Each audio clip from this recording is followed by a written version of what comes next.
Faltando um minuto para 13h, eu quero agora trazer a nossa matéria sobre eletromobilidade. Nossa equipe foi para as ruas para conversar e o mercado de carros elétricos ainda é bastante pequeno no Brasil, mas está em crescimento.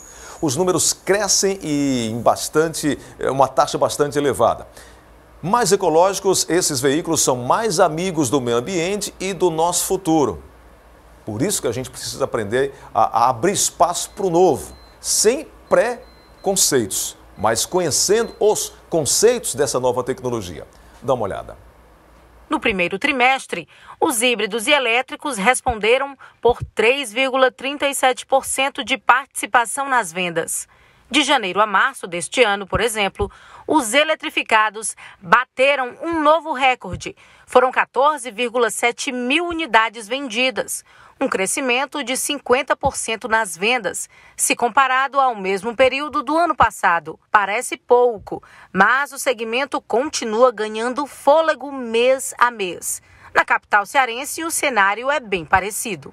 Nesta concessionária, mais de 50% das vendas já são de carros híbridos e elétricos. Ao comprar este tipo de veículo, o cliente já leva para casa um carregador veicular como este. Após carregado, o veículo pode rodar até 400 quilômetros. O não uso do combustível pode gerar uma economia de aproximadamente R$1.000 por mês.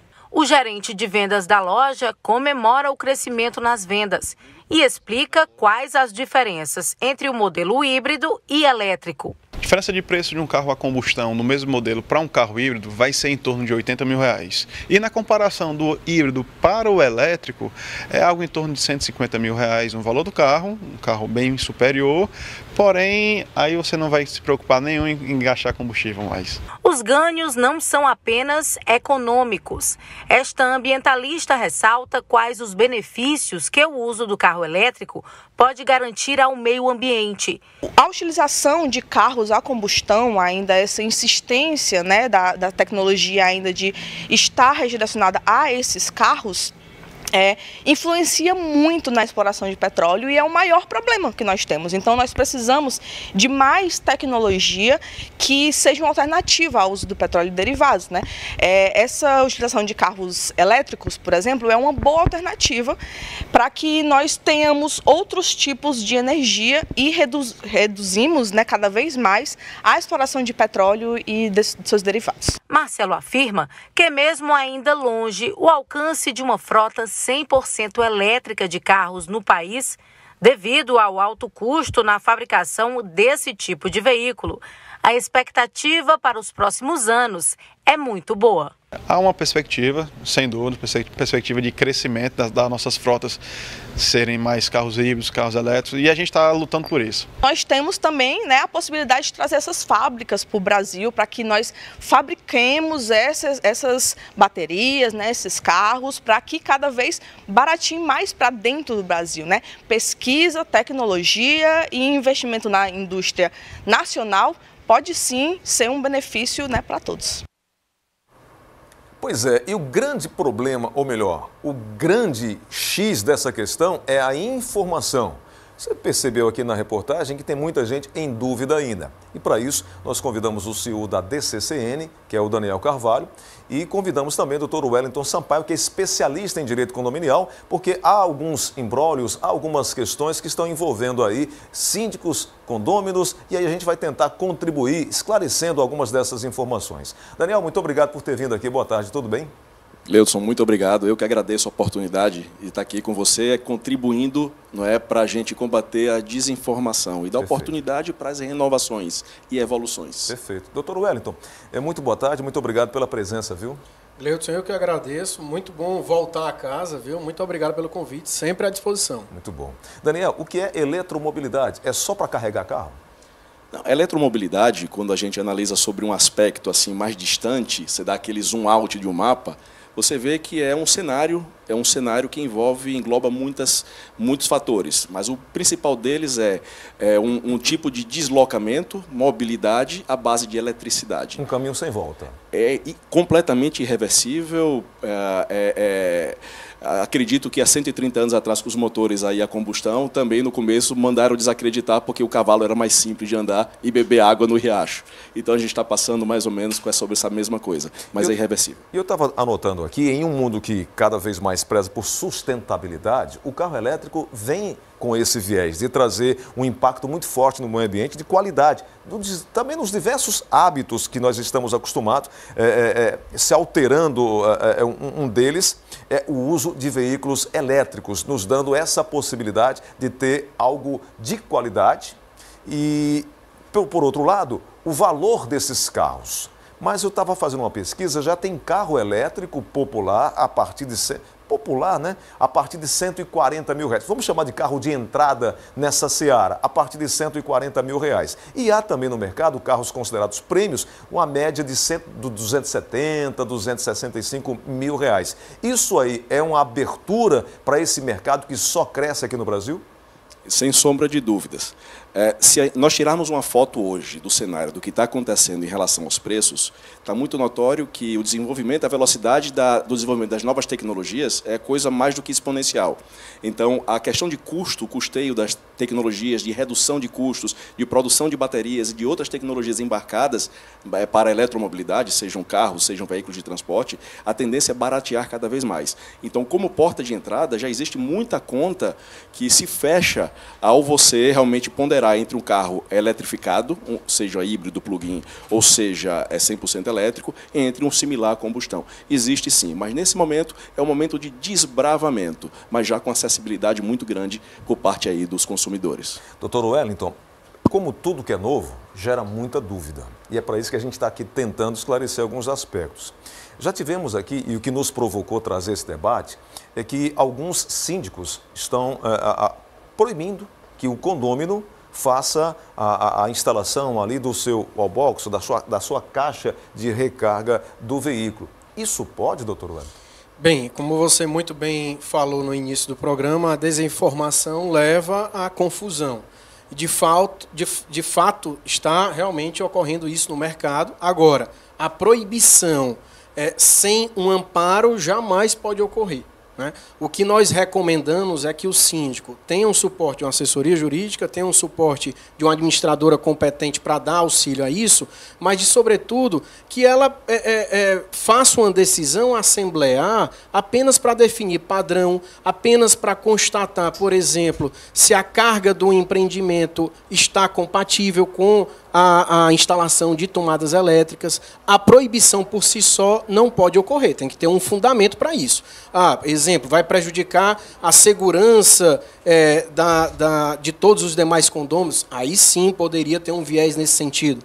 Mas, como você mencionou, uma proibição puramente simples e sem qualquer fundamento, ela não pode existir, não pode ocorrer. Doutor Wellington, o condômino ele pode solicitar que uma empresa especializada faça o procedimento, porque isso que o senhor acabou de dizer requer um prazo, requer um tempo. Sim. O condômino comprou ali o seu automóvel, ele entendeu que o seu apartamento, ele comprou o apartamento ou alugou o apartamento e tem lá a sua vaga de garagem. A garagem é uma extensão de sua unidade. Ele pode, então, fazer a ligação do seu registro da chegada de energia para o seu ponto de carregamento? Bem, sem o aval do condomínio, não. Por quê? Apesar da garagem ser uma extensão de sua unidade privativa, ali é um ambiente coletivo, é um ambiente condominial, em que as cargas elétricas, inclusive isso, elas têm que ser analisadas. Elas foram projetadas com uma determinada dimensão.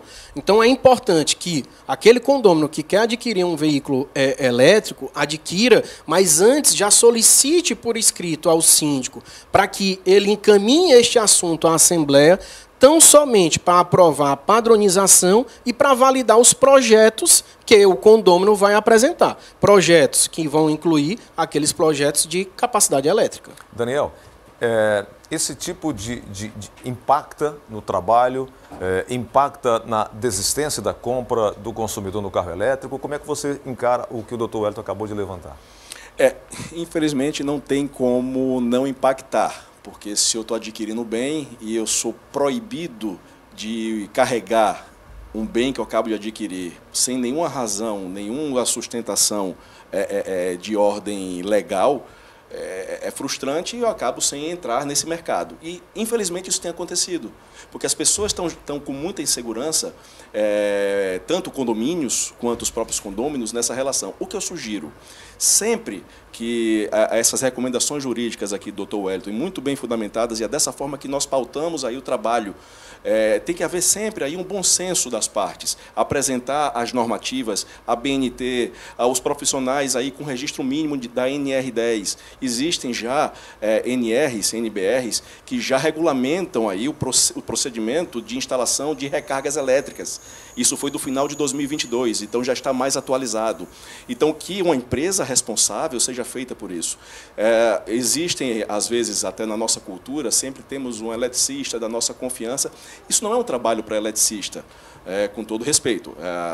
Você está pegando uma corrente alternada, mas por precisar ter um projeto, um ART emitido por um engenheiro eletricista responsável por aquilo e seguir todas essas NBRs, então realmente que seja feito com empresas aí especializadas nesse tipo de serviço. Doutor Wellington, isso não garantiria ao condomínio segurança em autorizar o condômino a fazer o processo de carga? Uma vez cumprindo os requisitos, que são a apresentação dos projetos, emissão de ART, acompanhado por uma empresa que realmente mostre respaldo, e apresentado isso em assembleia, que não vai haver nenhum prejuízo para...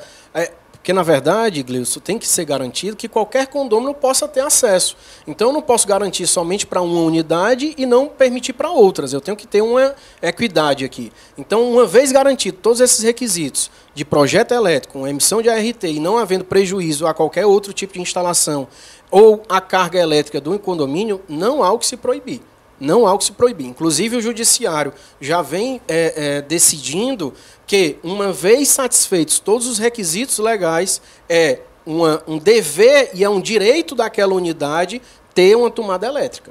Doutor Wellington, e esses novos edifícios aos quais nós temos até uma imagem aí, que já nascem com esses... Como é que eu chamo? Com esses parques elétricos, já dá essa oportunidade para o condômino. E como é que esses novos entenderam que é permitido, que a lei garante esse direito, e aqueles edifícios, um ou outro ali, não garante? Como é que a gente... Eu diria que esse que você mostrou é o melhor cenário. O condomínio toma para si essa responsabilidade e monta a infraestrutura. Do ponto de vista jurídico, esse é o melhor cenário, e aí vai ter um regramento de como compartilhar essa tomada elétrica perante todos os condôminos. Bem, aí a evolução, a informação, o que nós temos batido, inclusive nas associações que nós participamos, é justamente levar esse conhecimento do ponto de vista de que, uma vez satisfeitos e uma vez garantido o condomínio, do ponto de vista de capacidade elétrica, não vai haver prejuízo, a instalação não pode ser proibida. Daniel, antes de ser feita a instalação ali individual, a empresa precisa fazer um levantamento do dimensionamento de carga que chega do transformador, enfim, de todos os cuidados para que aquela ligação individual não impacte ali para o condomínio como um todo. Isso já é feito através de todo esse levantamento técnico que vocês realizam, né? Perfeito. O que é importante deixar aqui bem esclarecido é que, ao fazer um dimensionamento para uma vaga de carregamento, nós tiramos toda a medição do relógio até a ponta, até a vaga. O condomínio, durante o processo, ele pode e deve solicitar uma avaliação, um projeto de capacidade de carga, que aí pode ser feito. E que, assim, ao nosso ver, isso é um encargo do condomínio até para futuras instalações. Okay. Ou seja, você tem um prédio que tem 100 vagas. Então, o dimensionamento foi feito e ficou lá caracterizado que você pode ter 20 vagas que possam ser carregados até 22 kW. Passou disso, pode começar a comprometer a margem de segurança da carga recebida pelo condomínio. Então, isso é uma coisa que o condomínio ele tem que ter isso aí. A partir desse momento, você consegue já deixar pré-aprovado a quantidade de vagas e delimitações, caso seja necessário. Caso realmente não tenha capacidade, você colocar em 100% das vagas. Né? Então, é dessa forma, sim. E nós fazemos todo esse projeto, caso seja necessário para o condomínio, e também o projeto do condômino em específico. Não é, com todos os ARTs, inclusive, que são necessários aí para a execução do serviço. Bom, então no determinado condomínio há um desejo de mais condôminos em partir para o carro elétrico. Esse condomínio, doutor Wellington, pode-se criar então uma estação e abrir para a estação popular chamada? Eu vejo isso como o melhor cenário, o condomínio tomando para si essa responsabilidade, tomando para si a elaboração de projetos, contratando empresa especializada e facultando isso aos condôminos. E uma das dúvidas que eu vejo muito é, mas o custo disso? O Daniel pode explicar aqui melhor que esse custo ele pode ser exclusivo, individualizado e ele pode ser medido, né, para que cada condômino que vá utilizar tenha a sua participação pecuniária nisso. Falando mais simples, pode ser feita essa medição do carregamento do carro numa estação popular? Como ser feita ali a medição de gás que chega na unidade? Perfeitamente, mais simples do que se pode imaginar. Então, temos uma tecnologia hoje, por exemplo, que você, através, vamos supor, um prédio que coloque um parque público, ou seja, semipúblico, porque vai pegar da sua área comum e vai colocar 6 estações para os condôminos, que vai ser alimentado pelo próprio condomínio. Então, hoje, já temos tecnologia de nós medirmos, através de um simples aplicativo, você consegue dar início à sua carga, você consegue ficar com todo o histórico de consumo de quilowatts. Controle, né? Com todo o controle para os administradores do condomínio, isso aí é fornecido, inclusive, em tempo real. Quando vai chegar no dia de corte do mês, o próprio administrador consegue ver o condômino A, B ou C, ele consumiu X quilowatts por mês e você inserir na conta do condomínio. Isso é muito simples, é muito fácil, por quê? Porque a tecnologia já existe e já está disponível, inclusive aqui, no Ceará. Que bom. Doutor Wellington, e caso o condomínio não tenha esse espaço, essa área para criar essa estação popular ou pública, né, para aqueles condomínios, o que fazer? Bem, aí é permitir a instalação nas unidades, nas vagas de garagens respectivas, agora tendo cuidado para que um condômino possa ter direito e os demais não tenham. Então tem que ter essa medição, tem que ter essa capacidade, saber a capacidade de carga realmente efetiva que o condomínio vai poder dispor, né, para que cada vez mais moradores tenham acesso a isso. E aí, dessa forma individualizada, o interessante é que quando você compra o seu veículo, que você vem com o seu wallbox, você recebe um cartãozinho, onde você aciona o wallbox e só você pode tanto destravar quanto acionar a carga. Isso também já é um facilitador, né, Daniel? Sim, o aplicativo que eu mencionei agora há pouco e o cartão de RFID, eles são a mesma coisa. Um é um meio físico de você liberar a carga para aquele cartão específico e o outro é um meio digital. Não é? Então, ambos e são da mesma forma e deixam o que for mais prático para o usuário. Mas sim, é possível, existe e está em pleno funcionamento. Bom, para a gente fechar aqui, Daniel, você acha que esse mercado está crescendo, tem crescido, as pessoas estão se informando mais, principalmente não só na compra do veículo, mas como manter esse veículo e atentar para a importância de um serviço absolutamente garantido? O que é um serviço garantido? Não diminuindo a imagem ou a representatividade do eletricista, não, muito pelo contrário, mas dando mais informação e contratando, pode até ser um pouco mais caro, mas é mais seguro, empresas especializadas para garantir que você vai ter sucesso na instalação da sua estação. Seria isso? Seria exatamente isso. Exatamente isso. Você tem a certeza, o acompanhamento que vai lhe dar segurança para que você saiba que o seu carro vai ser carregado na vaga da sua casa, que você não vai ter indisposição com vizinhos. Diga-se de passagem, doutor Wellington, até vias de fato aí já houveram no mercado, aí no Brasil se escuta por conta da desinformação, conflitos de interesses desnecessários. Então, sim, a resposta é sim, o mercado está crescendo de uma forma absurda e qualquer coisa, qualquer desconhecimento, ele não é produtivo, ele não é interessante para que a gente consiga nessa caminhada irreversível. Serão umas pedras no meio do caminho, causadas por desinformação. Você falar hoje que o carro elétrico é a solução ecológica e que existem outras melhores do que o carro elétrico, isso aí, existem muitos interesses por trás de indústrias, mas eu posso afirmar uma coisa: se tratando de Brasil, o nosso país ele tem uma matriz energética na casa dos 90% renovável. Então, existe uma conta chamada do poço à roda. Essa mesma conta você coloca do poço à roda, você transfere ela para a eletrificação dos carros.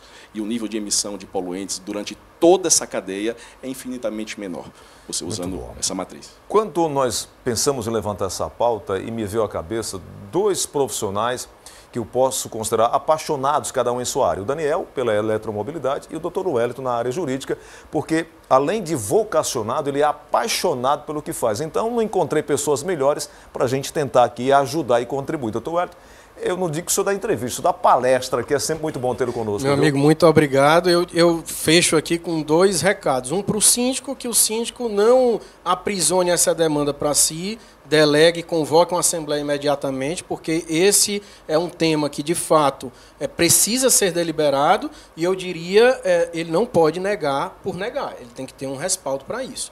E eu diria o outro recado para o condômino que quer, aquela pessoa que está interessada, solicite formalmente ao síndico e, se houver qualquer tipo de recusa, formalize isso, porque, de fato, a recusa tem que ser fundamentada. Olha, são dois recados importantíssimos, principalmente para você evitar as brigas, né, as discussões. Então, formalizar e buscar o caminho até do diálogo, mas se o diálogo não for possível, formalizar isso para buscar de forma jurídica, legal, para você evitar problemas, não é verdade? Perfeito. Doutor Wellington, muito obrigado. Muito obrigado, Gleudson. Daniel, privilégio ter você aqui conosco. Eu vou bater na porta de vocês mais vezes, porque eu tenho certeza que a gente vai ajudar muito mais gente aí, viu? Estaremos sempre à inteira disposição aí. Muito obrigado. Um abraço grande para vocês. Obrigado.